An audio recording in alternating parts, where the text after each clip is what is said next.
What's going on, everybody? Welcome back to the Eric Jr. podcast. I am your host, Chris, joined by Jake. We are super excited to get into the first two games of the James Harden era. Jake, how are you feeling after two dominating, delicious wins? I'm feeling pretty positive, which is a bit alarming. The time to get off your hot takes and your overreactions is now. Yes. And that's why we're potting tonight before we see any more of this new Stop the Sixers team. count, cut the tape. James Harden trade, massive success. I mean, this is the night to get off all the crazy talk. Yes. Because soon things are going to get serious very quickly. Yeah. And I feel uncomfortable with how good I felt watching the Sixers the past two games. So that's essentially where we find ourselves. Yeah. Past two games have been like anything I've ever seen. Even Jimmy Butler's debut, nobody playing with Joel Embiid has ever elicited that type of reaction from me. We got to just talk big picture thoughts. James Harden is a Sixer. What was it like watching him play for the Sixers? I mean, surreal gets thrown around a lot, but it really was like I kept forgetting, like, oh my God, it's James Harden. Like, that's not a player on the Sixers. That's not just a random Sixers player. That's one of the 35 best players of all time playing on your team with Joel Embiid in his prime, and it just like it makes your head explode because after the last 10 years of this team, could you ever imagine James Harden and Joel Embiid both at their peak?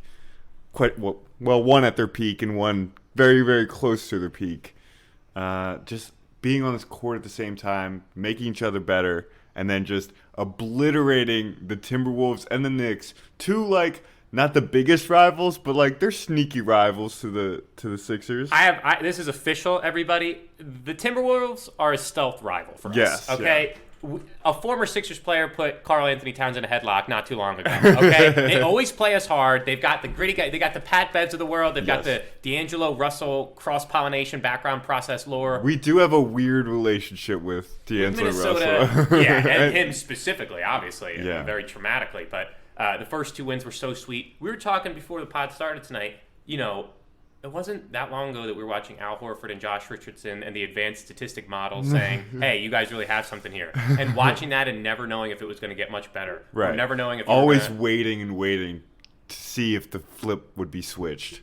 But what we saw, the last two games is James Harden kicking down the door, flipping the switch himself, and like putting the Sixers offense on like caffeine pills, like just like getting it high revving, like absolutely dominating opponents. Now, caveats should be mentioned. Minnesota, New York, two very bad defenses, very prone to fouling defenses, especially New York, and that obviously works to our favor. But the debut for James Harden and his chemistry with his Sixers teammates, and specifically Joel Embiid, could not have gone much better, I don't think. Yeah, it took him a little bit to warm up that first game. He was, deferring, being pretty passive, which is fine. He's going to play the part. It's normal. For a little bit in this honeymoon phase. But, hey, man, those are two road games, and relatively active environments. I thought the Minnesota crowd was pretty energetic, and obviously playing at MSG is always special, and there's still some individual matchups, and they looked so good. Outside of the free throw shooting in the Knicks game, they didn't shoot that well from three, which normally would be a devastating, result and probably them getting blown out. I think there was like 10 of 33 or something like that. Yeah. And for them to continue to put solid wins together now with James Harden, I mean, these are just going to get easier and easier. The teams like this that we can hopefully not have these close games come down to at the end and be embarrassed. Yeah, the big advantage of James Harden there are a lot, but one of them is you get to, like, your offense has a chance when Joel's off the court. So that means we can actually extend leads when, Embiid is sitting. Whereas, for the last 5-ish years, we've just been holding onto the edge of our seats, praying that we don't let up too many baskets. Like, just like, if we can keep it at 6, instead of now, Harden, with these step-back threes, man. Are you kidding me? He's hitting step-back threes. With these step-back threes, he's extending the lead to 12, 14, and just like just deflating the other team. Yeah, exactly. Yeah, exactly. you're totally right. I've never had a presence like that. I mean, watching him, specifically in terms of watching him, we'll get into how it looked a little bit. You mentioned the foul shots. It's been really the narrative, at least 2-game sample. Yes. But this was something in theory that, it talked about these two foul drawers being on the same team and seeing it in action. It's different than just, how it is hypothetically. So why don't you walk me through a little bit about what that means for us as a basketball team and moving forward, what it can mean for our offensive efficiency. Yeah, you're right in saying that it obviously got a little mention. But, I mean, looking back, this should have been a dominating talking point leading up to the trade about how Embiid and Harden would fit together. There are legitimate concerns with the pairing still after 2 games. What is Harden doing on post ups? Like, how often is Joe rolling and how hard is he rolling and that kind of stuff. But what didn't get mentioned enough is the raw number of free throws that are going to be taken by these two players and the efficiency of what they hit them. There's really not an outcome where this isn't an efficient offense. This isn't a highly effective and efficient offense. It's just impossible. If you're getting, 15 to 20 free throws from those two guys, like, that's just free points. That's just... there is no more effective spot from the field than the free throw line. And that's just like, we didn't think about that enough. And in the regular season, they are going to rack up these free throws and they're going to rack up the points. And I appreciate you breaking down what it means for them on a micro level, on a macro level. Anytime the other team goes on a run, obviously Joel Embiid this whole year has been able to go and get himself a foul and get to the line and get points and stop the bleeding. To have another guy that is arguably better at that than him is absurd. Mm-hmm. And the onus it puts on the officiating and the onus it puts on the, delicacy of the defense for the other team, just forgetting not to put your hand on a guy's hip for a second, and these guys... It's immediate. There's no mistake that you can make when it involves, your positioning against these guys. It's not going to result in them getting points if they want to. Yes. And that's the, that's the ultimate. That's basically the game. In the regular season, the offense is going to work when those two guys are getting calls. That's just bar none, I think. Even when you're not, shooting well from 3, that happened in the Knicks game. Is that something that's sustainable?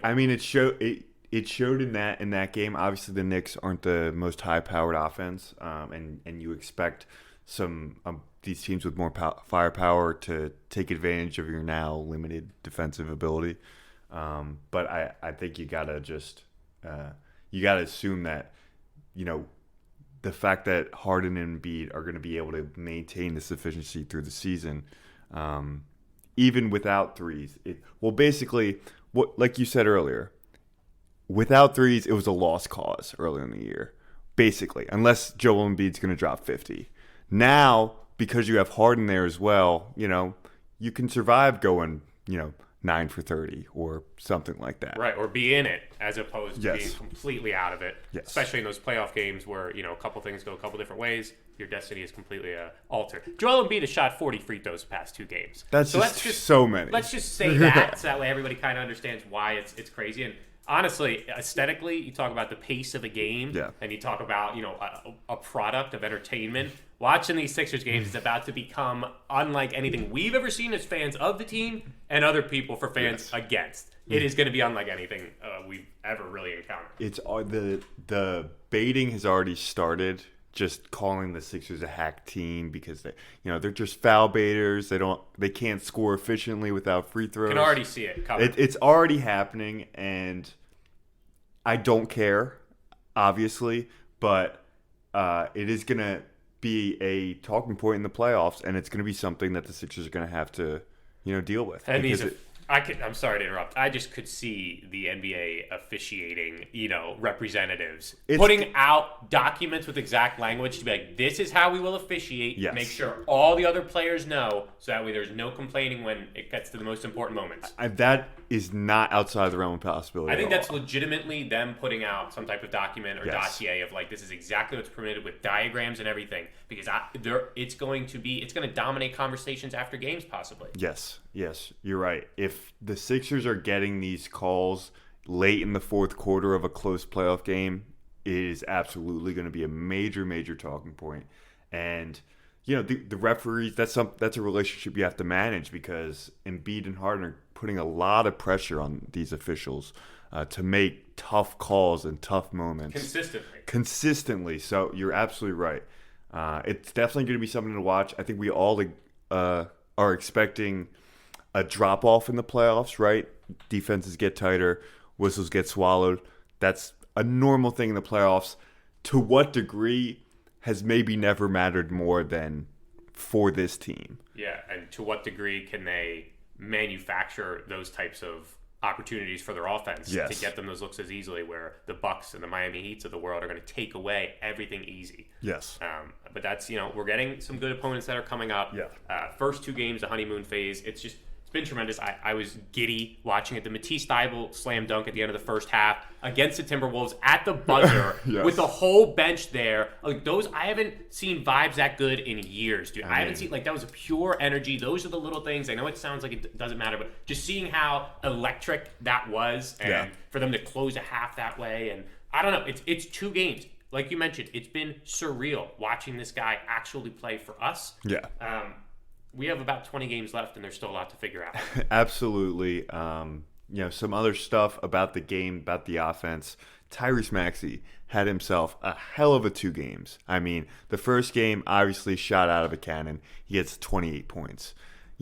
Second game in New York, the shot isn't there, still gets 20 points. Like, this is a guy who is maturing right in front of our eyes. I was concerned, maybe concerned is a strong word, but curious to see how Maxey would handle the Embiid inclusion. He'd been on the ball so often this year, and that's really where most of his his game shone through, right? When he has the ball in his hands and he's creating. We think of the Memphis game when Embiid sat out, and he really went toe to toe with Ja that entire fourth quarter. Oh, it was tremendous. Yeah, and that's just a standout moment for me for the year, and to have him be your clear number 3 yes, option. Now he's number 3, and that changes things. But what we saw the last 2 games didn't skip a beat. He's immediately adapting to the new circumstances. He sees Harden. Okay, let me get open because that guy can find me. Let me run full speed down the court instead of having to wait to get the ball to bring it up slowly. Now he's taking advantage of things that, I didn't even expect to happen. And he's just in the moment instinctively, okay, I'm here, gotta cut now, Harden will find me. Spot up for a 3, he's going to take it. Sometimes he's going to eat up that space so quickly that you can't even react. And before you know, he's at the rim. These are things that 8-10-year NBA vets struggle with. And he is just in his second year, immediately grasping it. And we don't want to put too much expectations on him too early, but this is a very encouraging start for him as well. And that's part, and let's be clear, he's part of the reason why we're excited, because having him do so well is just green shoot after green shoot. It's just a positive sign. I threw a lot at you, Jake. It was all good. It was good. Here's the thing. I don't know if we even ever doubted that his skills or his percentages would dip. It was just more about the acclimation to a player of Harden's caliber. And as you mentioned, it mirrors his improvement in his very brief 2-year, less than NBA career, and how much he's improved since day one when the Sixers drafted him. Mm-hmm. And just that is it's almost personified and embodied in how he's already adjusting to the arrival of James Harden and identifying every single thing that he can do that is good, that's going to help this team. Yeah, I absolutely agree. Some other role players we want to touch on. Matisse Thybulle had a good couple games. A lot of debate about whether he should be in the starting lineup. We'll have plenty of time to do that, but how did you think he played over these 2 games with James Harden? You're right. I mean, that's going to be quite the debate, because either way, there's such strong pros for each side of the argument, so that's going to be a real doozy as we get closer to the playoffs. But overall, obviously he's a ton of cutting, some easy buckets from James Harden. You got to think that they're looking around, and I don't think anybody's really threatened by Tobias Harris, but the guy's pretty reliable scorer at this point. Yeah. There's nobody really on the Sixers starting lineup that you're kind of conceding the shot to. Defending Tyrese Maxey takes a shitload of energy to not wear down. Joel Embiid is going to get you to foul him. James Harden is going to get you to foul him. So Matisse Thybulle is the guy that all the good teams are going to say, this dude is going to beat us. Because we're not going to let anybody else beat us from the starting lineup. Yeah. That's my concern. A lot of open threes for Matisse Thybulle is what's going to come. I think because they're so open, it almost like psychs him out a little bit. I think now he's going to start to get used to it, but it seems like every time he's taking it is because he is that wide open. He's so wide open. And when he continues to not hit him in a way, it's kind of like, is this the best shot? And then maybe he starts to do what Tyrese Maxey tended to do early on in his career, which was not take it and then try to run into a wall sometimes, and not really know what to do once he leaves his feet. So, man, it's an absolutely tough call. His stuff off ball, that's the key. Yes. Can he do enough creative stuff off ball to, smooth over all that is lacking on that outside shot? I mean, it's a fascinating question, and I don't know the answer, and Do you agree with him being in the starting lineup? I agree with them trying it out with Matisse in the starting lineup. Right now, he should be in the starting lineup, in your opinion. Yes, because you can always change it. I agree with that. You can always change it to start the playoffs. You can always do that. Go to Danny. You're going to need it probably more likely for the playoffs because of his defensive. You're going up against some amazing slate of individual players in the Eastern Conference playoffs. Against teams with like really good defenses. We're talking about the Bucks. We're talking about the Heat. The Nets. We're talking about the Bucks. We're talking about the Heat. Just saying, Chicago. So you're gonna need that extra outside shooting, whether it's he's the legitimate starter or if he's the closer. Like all that stuff is gonna get shaken out, but you're gonna need Danny Green and Matisse Thybulle.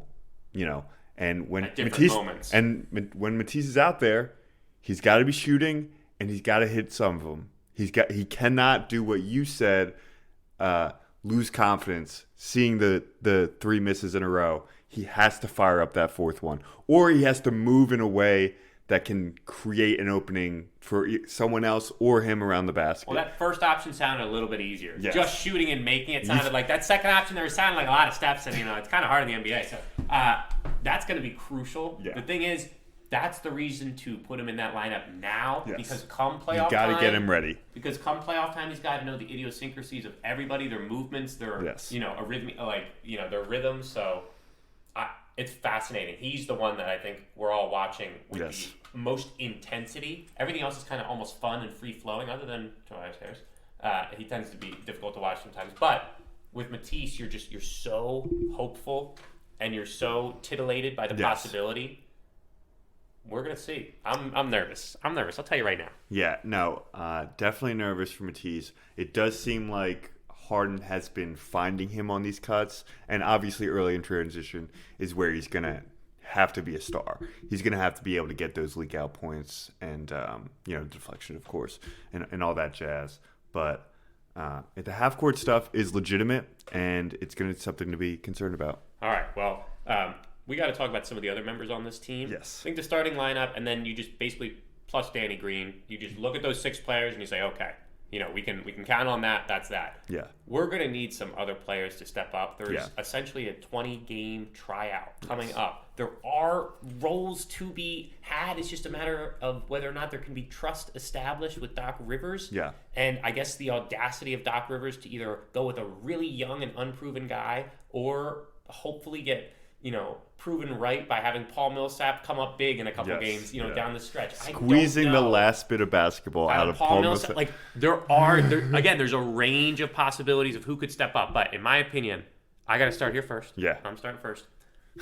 We all love and cherish and appreciate Furkan Korkmaz. We do. We were there when he was drafted. We were there when he was drafted. An amazing personality, an amazing name. Just like an amazing story with the Sixers where he's come to play this, significant a role when the turbulent nature of his entirety with us, when his trade requests, let us not forget, way back when. But I'll tell you what, Furkan Korkmaz, I don't care about the high release on the shot. I don't care about the quick trigger. I don't care that once he does actually do the pump fake, he has more space than anybody I've ever seen to shoot the three. He's not hitting it. He's not hitting it. He's not hitting that one. He's not hitting a lot of them. Okay? It is Isaiah Joe time. This is a guy that I have always believed in. I believed in the shot. You saw it a little bit in the garbage time Minnesota minutes. Maybe, just maybe, he can do enough if he gets a couple opportunities these next couple games to start to make Doc really, really think about it. Okay? Isaiah Joe, he's got the size. He moves his feet well.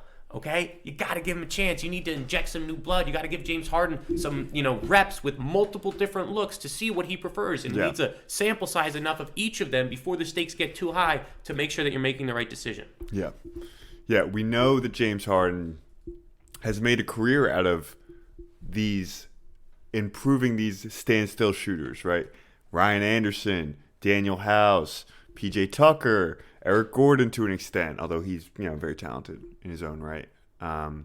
But how does he look at a guy like Furkan who offers you a little bit more of the putting the ball on the deck, driving, a little bit of playmaking, versus just your pure spot up shooter, Isaiah Joe? That's interesting to see. And then we all know basically you said those 6 are the rotation. Yeah. Probably throw George Niang in there as well. Yep. Those 7, and then your backup Embiid minutes. Are up for grabs. Presumably Paul Millsap at this point. Potentially DeAndre Jordan. We'll talk about that. But where are those other minutes coming from? And is there how long is the rotation? Is it 9? Is it 10? Is Shake Milton getting involved? There's a lot. The back end is not fully stamped down yet, and that's fine. These, like you said, the next 2 months, we're gonna find out a lot. James Harden is still getting used to his teammates. We'll see who he prefers in these, lineups where he's kind of controlling everything. I think we can assume that he's gonna have some input in that decision, or at least Doc's gonna ask him who he prefers to play with, and we'll see what the numbers say as well. But it's very hard for me to believe that, barring injury, that Isaiah Joe is going to get legitimate playoff minutes. Legitimate playoff minutes are shooter bench minutes that Yes. Furkan Korkmaz seemingly has a firm hold on. Yeah. Is it I suppose if it's 8 minutes in a game where we're not shooting well, I guess I could see that. But this is Doc Rivers. We have to remember who we're dealing with. This is Doc Rivers, a guy who has stuck to his guns time and time again to his own detriment. We can't assume that he's going to get all fast and loose with the rules here. This is a guy who, will go down with the ship if need be. Okay. And that's fair and that's true.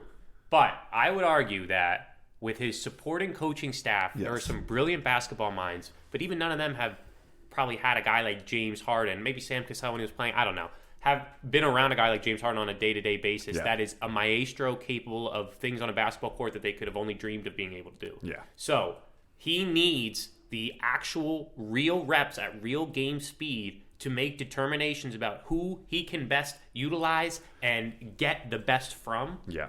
And I'm of the belief that there's a chance that it's not Furkan Korkmaz. Yeah. And if we have Danny Green and George Niang as 6 and 7, who is that 8th guy that's not your backup 5 that you can actually maybe rely on? I don't think it's Shake Milton. Right. And I'm losing confidence with Furkan Korkmaz by the day. Right. And I think that just not exploring the option would be a disservice when you have the opportunity here to experiment, to change roles, to change pairings. It seems like he's already made his decision with who's going to pair with who, with Maxey and Embiid and Tobias and James Harden. But is he going to experiment maybe at the back end of the rotation? That's not your fundamental principled beliefs. Surely there's going to be some rotation, portraits of words, but, changing through the lineups. The back end. The back end specifically. Yeah. Isaiah Joe will be getting game time. Whether it's enough to show that he's a clear upgrade over Furkan, who, for all his faults, has been in those playoff minutes before. Has that experience, and that that's something that Doc values, and I can't fault him for valuing that. It is, we don't know how Isaiah Joe is going to react on that stage. Do you have a breakout candidate? If you had to say somebody, we haven't really mentioned either the backup bigs. You just get the feeling that he's going to roll with Millsap, but is there anything spicy you got? Is there any potential with a guy to surprise us a little bit. You can say it's Shake Milton. You can say it's a Furkan regression to the mean. Whatever it is, you got anything for me for guys 8, 9, and 10? I think it's more likely that Doc goes to a shortened rotation than somebody like Shake or Isaiah getting like a legitimate run time. I think Doc knows what he has in his starters, and he knows what he has in Danny and George. I think that's something like those guys playing 25 minutes a game is not out of the question for me. Danny was doing it just last year. If we see that, that might be something that is worth considering as well. All right, that's a bold prediction. Seeing basically relying on the most important pieces, that would be interesting to take note of. Now, you mentioned DeAndre Jordan earlier. Yeah. Buyout candidates. There's a small window here. Obviously, you have Willie Cauley-Stein on this 10-day. You could I have not seen him. That's shocking to me. Yeah, I mean, he's I think gotten in a little bit for them in the garbage time, but. Yeah. I don't think he's good. What's the difference between him and DeAndre Jordan and Charlie Brown still on the roster? Could you cut him for a backup point guard? If he becomes available, you would think maybe a Corey Joseph. That would be a real solid guy to get. Yeah. Detroit's not going anywhere. Maybe that's a real possibility. I'd love a backup ball handler. I think Joseph might be under contract for another year, so that's going to make that very difficult. There's not really anybody else though that fits the profile. Not a backup point guard. That is bad. It doesn't really work, man. We're not gonna Unless, have. That's why I think Shake maybe. You need somebody else that's gonna handle the ball. What if Tyrese Maxey gets in foul trouble? You need a guy who can handle the ball. Then and then they're gonna give every opportunity to Shake to prove that he's that guy.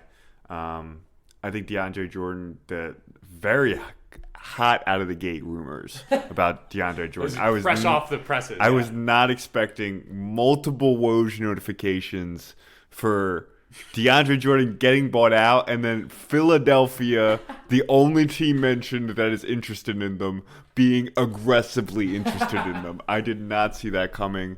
I guess with Doc's relationship with DJ, and I think Harden has a relationship with him as well. They played last year together.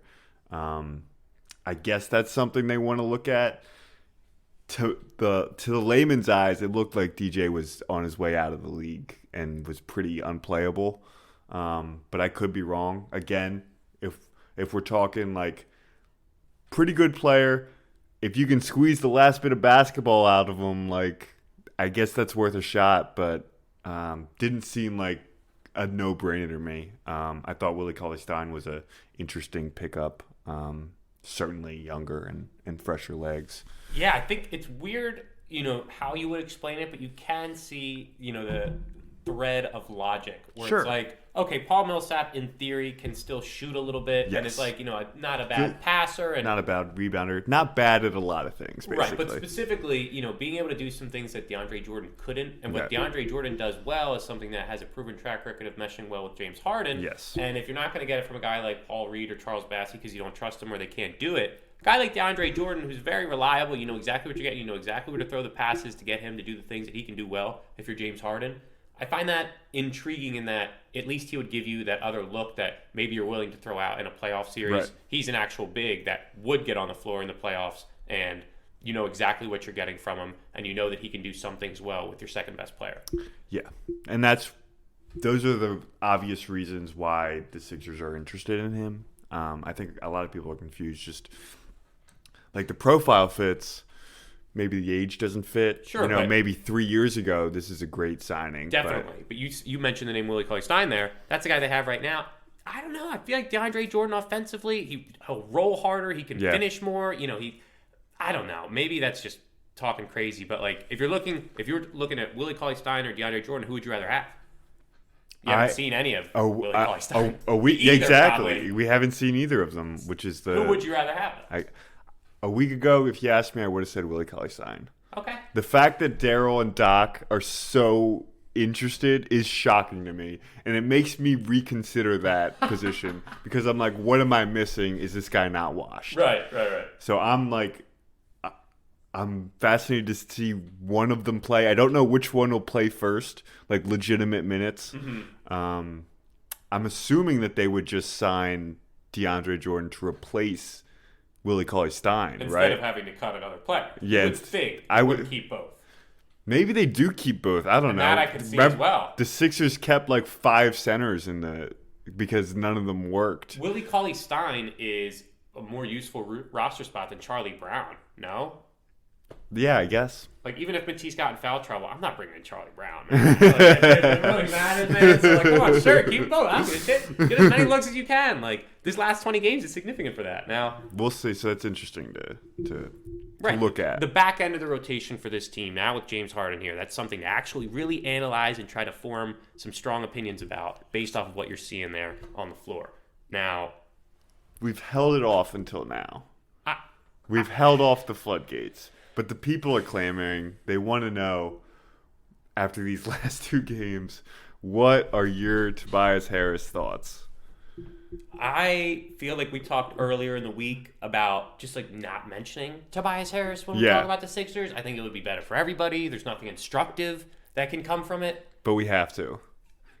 The reason He's that such a lightning rod right now. we've saved it for the end of the Sixers segment. So fascinating to me how I think you have it here, spectrum of possibilities with Tobias Harris is something that fascinates me. It's almost like a human psychology experiment. Exactly. A little bit. When you look at like the stakes and the potential and just like the buy-in from so many people, tuning in for their entertainment, for the thing that like interests them intrinsically, that they just want to like talk about and speculate about and, argue about. People love to talk about the things that they like find frustrating with, or hate with the Sixers. Tobias Harris is right now the only thing that you could possibly hate. So he's getting a lot of attention right now. That's a great way to put it. And, we looked at these last 2 games, and they're interesting because he's doing some of the things we want. And what is that? He's shooting the 3. He's shooting legitimate catch-and-shoot threes. 6 on Friday, 5 on Sunday. Did he make all of them? No. But he hit 2 threes in each game, and that is something that we shouldn't have to celebrate, but it is a cause for a celebration because of how little times he had done that before. Yeah, and when he had done it before, it was an aberration. Yeah. There was a game where he shot upwards of, like 7 or 8, I remember, and it's like, but then we don't see that again. That's the whole point. We don't see it again for months. And that's the key. So, and you already saw the fatigue in the Nets game. The Knicks game. In the Knicks game. He's coming up short on those 5th, 6th, He's coming up short, and then he's hesitating. Yes. He's going right back into to default Tobias mode. Stopping that from happening is a Herculean task for the Sixers roster. It's going to take everybody in the organization to get him to keep taking, and himself not to get frustrated with his new role, because it is a very different role. I mean, James Harden, when he walks, like Tobias is a very respected member of the association and, respectful and just but James Harden walks in the room and he's like, if a guy like that, if a top 35 player ever tells you to do something, you freaking do it. You gotta do it, man. And like, if it means like, hey, this could be on the margins what can bring us to the next level, or what in a playoff series, what you're going to need to do. It's going to matter. Those types of tangible differences in the style of play do result in, different varying results. Yes. So this, like I mentioned, the spectrum of possibility, the different shades of Tobias. Is Tobias so bad where he's doing the 3-point shooting, but it's so bad, but we're still telling him to do it, and now he's frustrated and we're frustrated, and it's just the worst possible outcome? Is he, not unplayable, but just so unpleasant to watch, where he's doing this, he's hitting it at just enough clip, he's putting up his Tobias numbers, but he's hesitating every other one. He's inconsistent still. He's doing it 2 games in a row and then not doing it the 3rd game. Or does Tobias Harris shock the Philadelphia world? Does Tobias Harris, after these first 2 games where all the attention is on James Harden and just like how great everything is, and even though he didn't play necessarily that well, even though he shot pretty well, now that he's had 2 games to get used to it and to maybe let it process and digest what the changes are going to be, is there a possibility that Tobias Harris plays well down the stretch and into the postseason? Does this transform Tobias Harris, not just in his role on this team, but our perception of him. Does it change the narrative of Tobias Harris? Of his legacy in Philadelphia, man. That's a great question.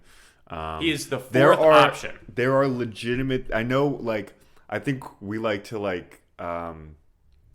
simplify it into like if he's hitting threes versus if he's not hitting threes. But there are a lot of other factors going into this, and a lot of stuff working against him.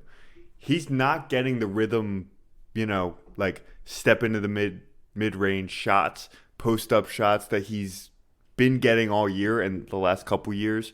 That's helped him get into a rhythm. So when he is hitting threes, he's also contributing in these other ways, and he's doing this and he's doing that. Like, those shots are gone. They're eaten up by James Harden. Like, can he adjust to fewer shots? And now we're also asking him to do the thing that he's hesitant to do. Like, can he overcome that and maintain his confidence when, okay, he's missing, one of every 4 shots, and now you've taken away his bread and butter. Like, how does that affect him mentally? Is basically what I'm asking. That's a legitimate concern. I don't know. I would love to sit here and say that, like, he's going to catch fire. He's going to shoot 3 for 7 every game. He's going to have a Chris Middleton moment where he just, like, all right, he puts up 38 in a fucking game 5. And it's crazy. Like the greatest thing that's ever happened. I would love that to happen. Is it a possibility? It's a small one at this point. But it exists. It in exists. The simulation, it certainly does exist. The past month, he's 50% shooting. He's 37% from 3 on 16 points a game. Yes. On paper, that looks like exactly everything that you could basically hope for. Yes. But outside of that, you would say, eye test, he's not playing that well. Yeah. He's not affecting the game very much. Yeah. He's passing up shots. Like, the actual, like, best possible role for Tobias Harris is still to be determined. It's going to depend on who else is in the starting lineup, right? Does Danny coming in take the pressure off Tobias? And now he doesn't have to be the put up 7 threes a game guy. He puts up 5 threes and he gets a little bit of his action again. Like, that's a legitimate question. Not just how Danny versus Thibault, just to bring that back a little bit. It just affects everybody in the rotation, Yeah. It's such a big decision. I know. And like you said, the staggering and the pairings, like, does it make sense that James Harden and Tobias are the ones to be paired together? It's a good question. But the problem is, where does he go? Because if he's with Embiid, he can't. He's certainly not getting any post-ups, right? But in a way, the fact that he's played with Embiid long enough where he knows exactly what to do, and that, like, when Embiid goes to the far corner and it's like, hey, it's your turn, go into the middle of the court like you like to do and do your thing, because he's proven that he can hit that contested too, and like, albeit it's ugly to watch and painful, but like, he did that consistently enough where those are still points. I don't know. Obviously you can't. I don't think you can change the pairings. Probably, but what else could you do to maximize Tobias with James Harden? There's a reason why they made those pairings, and I think logically it makes sense that to stick with those and try to develop the chemistry. We're talking like when Embiid sits, it's Harden and Tobias out there. But then you can't have really a big with Tobias that can't shoot, along with Tobias, a big that can't shoot, and James Harden. Can that work? If you have Danny Green and Niang out there as well, like, that's the question. Oh my God, that's crazy. That'd be crazy. George Niang along with James Harden and bigs, just like other bigs. I don't know. Now we're talking crazy town. But Tobias Harris. Well, it's a fascinating question. He'll always be the what if of, like, he's the 4th option. What if? Yes. But now it's in a different bracket. You're right. He's always been the what if. But now there's like an actual viable path of redemption that is on the table. Right. That is available. That is not easy. It's not. That's the problem. But it's possible. It's possible, but it's not possible. Easy. There are a lot of things working against Tobias. I don't want to be, I'm not picking sides, basically, whether you're a Tobias hater or not. I don't care. But, like, there are legitimate things working against him right now. That's what I want to kind of put out. And, he's going to struggle at times. But he's got to work through it, and he's got to come through it if we're going to have a chance in May and June. Is there a situation where Tobias Harris is benched in favor of George Niang. I want you to take a second before answering, because I want you to think about having Joel Embiid and James Harden on your team and what they have in terms of what is on the table for them to solidify their legacies. And you're going to tell me that even though the basketball fit makes more sense with George Niang, you're not going to do it because of money and personality. Yes. That would be inexcusable if you found yourself in a situation where Tobias Harris is playing worse than he is right now at the most important moment of the season. I mean, that's a home run question. I cannot answer that. That is, how do you make that call? How do you weigh up Niang's potential benefit of those 3-point shots? And he fires him up so quick. He fires him up so quick. It should be. James Harden loves George Niang. He's got it. He's been here for 2 games. He's like, this is my guy. If he doesn't already, he's going to very soon. Like, very soon, because he does exactly what James Harden has always wanted from a power forward. Yeah. Go stand in that corner, man. And as soon as I pass it to you, you get it up. You get that shot up, and you make it at a respectable clip. And that is what George Niang is going to do. That was James Harden in the room right there. Yeah, I know. That's what he probably walked up and was like, listen, this is what we do when you have me. Yes. That's a really great question, because of all of the personality dynamics of the team, Tobias is just the one that always pops out as clearly he means a lot to this team, and he has embraced the leadership role after the 2020 debacle. He is the guy who stepped up. And obviously Embiid, we don't want to discount what Embiid's doing and how he's evolved as a leader. But this team is not where it's at, vibes-wise, without Tobias. And that's a legitimate concern. Or maybe without, some type of horrible story coming out about how a fractured team led to some type of altercation or problem. That I will actually cede that, in a way, his presence, professionalism, and just overall respectability maybe would have salvaged a really, really toxic environment there for a little bit. Sure. But this is 2022. That's in the past. Yeah. You have James Harden on your team. And if he says this guy needs to play with me if we're going to win. About Niang. Yeah. I mean, it probably doesn't ever come to that point. And this is just if, Tobias is playing poorly. And like we talked about, Niang is going to play with Harden now. He's there's going to be opportunities. It's if you're down, 6 with 5 minutes left, does Niang get put into the at the end of the last week of the season where there's jockeying going on and stuff, and it's meaningful basketball? That is going to test Doc's metal. So interesting. That is going to test his beliefs, because I see like the Thibault and Danny Green discussion, you see such legitimate positives on both sides. And we haven't touched on Niang's shortcomings. He has them. It's on the left. You're talking to the wrong guy. It's on the left. Steadfast George Niang truther right here. Yeah, we have not seen him in the playoffs. We have not seen him try to match up foot speed wise. It's always about the foot speed with these in the first round against Toronto with Pascal Siakam. Is he gonna be able to... He could never do it against Toronto, but there are some series What about Boston? Can he play in a Boston series? That's a legitimate question with the wings that they have. These are legitimate questions. Yeah. I don't know the answer to them. How much is it going to affect him? We saw it with Seth Curry last year. He was on fire on offense. Game 7 rolls around.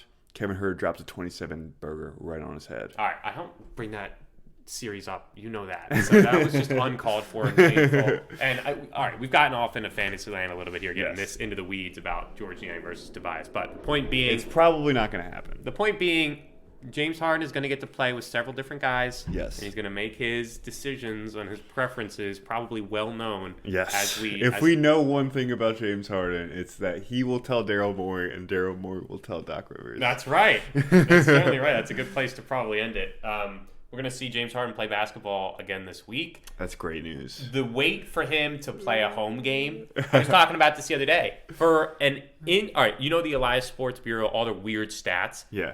an in-season trade for an all-star player from that year, Yes. his debut for his new home team, I think this is the latest that it's ever been, with all those caveats. And I would like that to be put in a tweet somehow and proven that that's a statistic that exists. We need to get on the horn with the Elias Stewart's Bureau and see if they can track down that information. We need that data to be verified. I mean, that's a great question. It's like 17 days, it feels like, since we got him, and now he's going to play at home.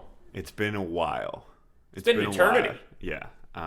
But in a way, it's made it that much sweeter. Yes. It's really like we got to draw it out a little bit, and that's been great. Get to marinate all in it. Yeah, and playing the Knicks again, love that. We can assume just take them back to back, just like really. Just we put the can Knicks fans assume down. that the officials will be very tight clenched the entire game. That's true. This will be a good testing point of Yes. like, if they're not getting that calls, guys, you gotta stay. You can't be frustrated. You gotta get back on defense. You gotta fight through it. Like, Yeah. you gotta adapt.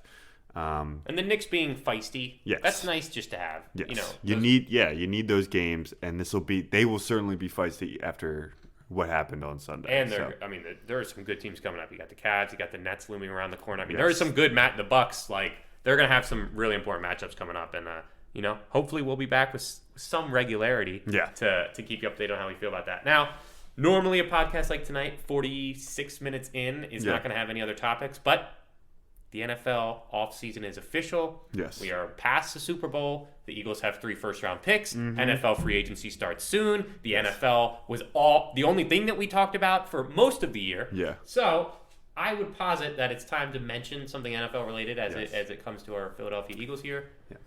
And that would be the rumor mill percolating with Russell Wilson to the Eagles chatter. Very intense chatter. It's definitely gaining steam. This is something that I think a lot of people saw coming. Just we know Howie's proclivity to quarterbacks, and Russell Wilson is going to be talked about. In trade talks this year. I think there's a very real chance he gets traded. With 3 first-round picks and a team that made the playoffs, but has a lot of ceiling to improve on at the quarterback position. It's an obvious pairing. It's of last offseason, CJ McCollum for Ben Simmons. That was obviously that trade was bad. Hated that. It was a bad trade, and we never have to talk about it ever again. Thank God. But this is something that is going to keep getting brought up. And while the sentiment kind of in the offseason and maybe through the season was most of Philadelphia didn't want to trade for Russell Wilson because of a variety of reasons. The team wasn't ready. It would take too much. Now I think fans are legitimately considering it, and having a QB of his caliber lead this team with the running attack and addition to the wide receiver unit, where's your head at now of 0 being not even considering it and 10 being doing whatever it takes? Where's your meter? Oh, I'm a solid 6, Yeah. approaching 7. Yeah, I'm very I'm considering it very greatly. I'm having a lot of talks about it. Because the difficult part is if you could keep all of your draft capital Yep. and then add him, then you're really talking. Then you're like, holy crap, we could win it this year. But the problem is it's going to be whatever the cost is. He wants to be in a big media market. He floated out as 4 teams last year. Yes. He is getting older. He's a smaller guy, but he spends however many millions on his body every year. What it would mean for the team and the expectations. It's Automatic relevancy and a lot of pressure. but also a sure thing. Sure. In a weird way, it's exactly what you have. Right now, we don't really know at all what we have, and the moment you get him, everything changes. It's a complete 180, which doesn't always happen when you make a trade, or even for a trade for a quarterback. There are the Sam Darnolds of the world and the 1-year deal, the Kirk Cousins, whatever. But you go and get Russell Wilson. That's a big. That's a face of the league. That's a big move, and it's the type of move that Howie Roseman is Loves literally to built make. for. This is the stuff when Loves he's it. working out in the gym. He's like, yeah, these are the types of transactions that I think about acquiring the caliber players like this. Yeah. Like I'm the big move maker, like, Yeah. and they know it, and they've got the capital to do it. The question is, do they have the organizational consensus Right. to go ahead and do something like this? When with Jalen Hurts, what he proved to you last year is you can be very, very average to solid. Yes. Jalen Hurts, and you can surround him with a bunch of stuff this year. Yeah. So, two sides of the coin. Yep. Both And of us are leaning towards one of them. I'm about a 6 as well. Strongly considering it. Got to figure out what the cost is. Got to see what the buy-in would be from Russell Wilson because that stuff matters. Oh, we're close enough to the big media markets. I'm not worried about him like pulling an Eli Manning and not showing up, or doing something like that. But if I bring him in, I want him fully committed. So I don't want him to just be waiting out the contract until he can sign another one. So that does matter to me because he's going to be the face of your franchise, and you're gonna need him to be a leader. And if he's not bought in, that's a problem. This is the one rumor that seems like it has real traction. It makes sense for both sides. Which there's going to be other teams interested, and there's going to be other offers. This is not going to go away anytime soon, but I think we're both fully into the interested column, and very interested to see how this story develops. Yeah. And sorry, the last thing I just want to say is you talk about, yes, there are going to be other offers. They don't necessarily have the asset of a Jalen Hurts sending back to Seattle, which is going to be a team that is going to be very satisfied with a bunch of picks and a guy like Jalen Hurts to just slide in right away until they figure it out. You think Jalen Hurts would be in? I am skeptical about that. You don't think Jalen Hurts would be in a trade for Russell Wilson? No. Oh, that is the Why would craziest they thing want you him? said. Why would That's they the want him? craziest thing you said. All right, I didn't know you were going to throw that at me. That's nuts. They would not want Jalen Hurts and obviously all the picks. They would just get a rookie quarterback. Nah. That's what they would do. Nah. That's how that works. Oh, that's I believe in that so much that the Seahawks would want Jalen Hurts in a return. Why would they want that? They're going to rebuild. That's crazy. He's the perfect rebuilding quarterback to have. No, he's not. You can't just outright tank. You can. You say he's too good? Is that what you're going to say? Good. Jalen Hurts is too good for the Seattle tank. Seahawks for what they have to do next. They have to tank. I don't think they're going to outright blatantly do it. Jalen Hurts is the type of guy. Whatever. I don't spend too much time on it as is. Last thing. Baseball is in jeopardy. Baseball is canceling games. You heard it literally today, just a few hours ago, Rob Manfred announcing it. Seems like a really dumb move on baseball, the MLB's part. What do you think? Yeah, we're getting close to the time of the year where we actually talk about baseball for a little bit. Yeah. The only time of the year where it's in between the NBA playoffs, Yes. before March Madness. Yep. You start to talk about baseball at least a little bit, and then by Yeah. the time it rolls around, it's a nice little, baseball zone. But to not have the game, to have no exposure, I get that right now it's tough to get any type of attention on yourselves, but these guys are just Absolutely dropping. really messing up. This is such a bad look for the league. Yeah. Hopefully that situation will work out sooner rather than later, and we will get baseball this year. But until then, we're just going to be monitoring the situation. They should do reduced games anyway, but we'll see. Maybe this is part of their negotiating where they can get fewer games. I don't know. Yeah, that's a interesting point. I don't know. Well, we're going to leave it there. Thank you for listening. We'll be back again and to talk about, Matisse Thybulle and Tobias Harris and all our fun guys. So thanks for listening.